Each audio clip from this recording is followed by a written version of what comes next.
Barack Obama was asked about your announcement, which you're going to just made up this morning on Meet the Press on yesterday. This is what Obama had to say. Let's watch.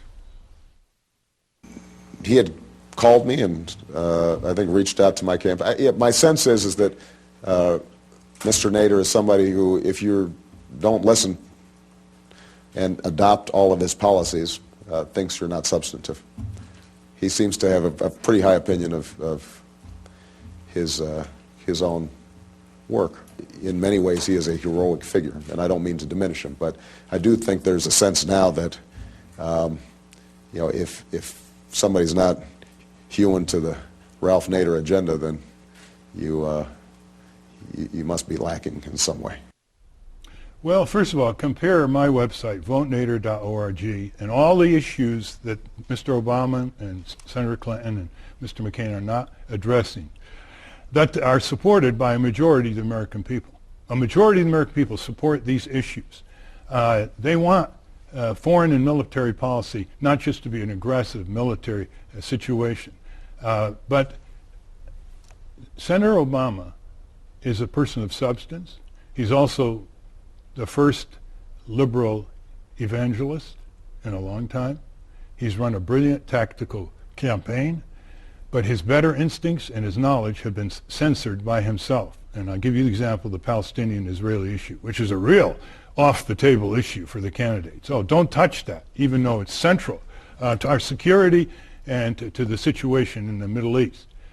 He was pro-Palestinian when he was in Illinois, before he ran for the state senate, during the state senate. Now he's supporting the Israeli destruction of the tiny section called Gaza with 1.5 million people. He doesn't have any sympathy for a civilian death ratio of about 300 to 1, 300 Palestinians to 1 Israeli. He's not taking a leadership position in supporting the Israeli peace movement, which represents former cabinet ministers, people in the Knesset, former generals, former security officials, in addition to mayors and leading intellectuals. One would think he would at least say, let's have a hearing for the Israeli peace movement in the Congress, so we don't just have a monotone support of the Israeli government's attitude toward the Palestinians and their illegal occupation of Palestine. But would you prefer, as an American citizen, to have Barack Obama or John McCain as president? Would I prefer as an American citizen? Yes. You're asking me. I'm running for president, for heaven's sake. But as a citizen. I would prefer that the American people organize that whoever is president, they give that person backbone. How would you feel, however, if Ralph Nader's presence on the ballot tilted Florida or Ohio to John McCain, and McCain became president, and Barack Obama, the first African-American who had been nominated by the Democratic Party, this is hypothetical, did not become a president, and people turned to you and said, Nader, you've done it again? Not a chance. If the Democrats can't landslide the Republicans this year, they ought to just wrap up, close down, emerge in a different form.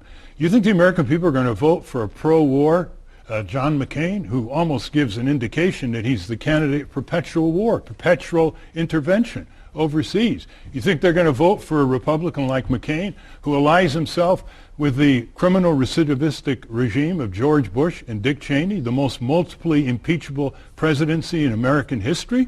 Many leading members of the bar, including the former head of the American Bar Association, Michael Greco, absolutely dismayed over the violations of the Constitution, our federal laws, the criminal illegal war in Iraq and the occupation.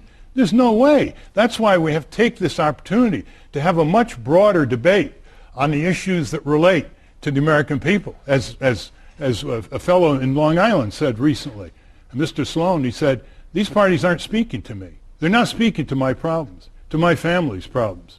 But you do see differences between Barack Obama and John McCain on the war, on tax cuts, on the environment, on a lot of issues?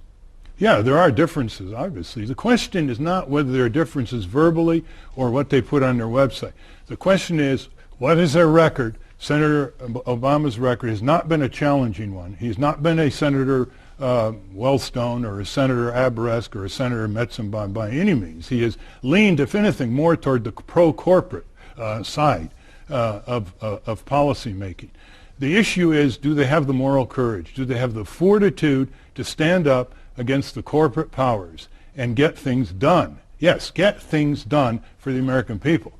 1950, President Truman proposed universal health care.